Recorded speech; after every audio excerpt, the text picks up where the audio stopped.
Now on to our top story this morning. The good news is that the government's keeping a long-held promise. Given Hurricane Dorian's substantive blow to the local economy and the need to maintain private consumption levels, there will be no additional taxes, at least not right now.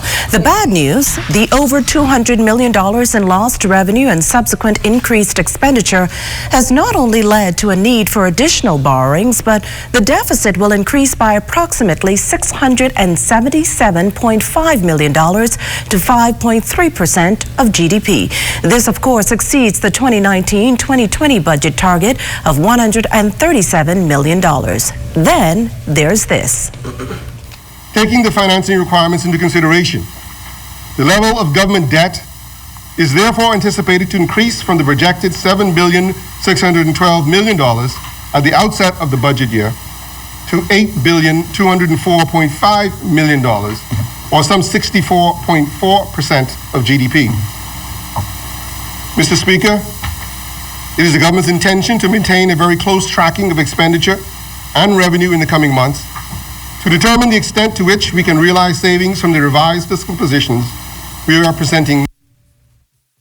Deputy Prime Minister and Minister of Finance, the Honourable Peter Turnquest, further explained that to cover the cost associated with Dorian and the spending his government's faced with, $507.9 million in new financing will be sourced through a number of potential facilities, including the $100 million IDB contingent credit line, of which $80 million is likely to be drawn down, a $50 million loan from the Caribbean Development Bank, up to $200 million and a club loan from a consortium of domestic bank lenders, and the remaining $177.9 million will be sourced by way of other instruments.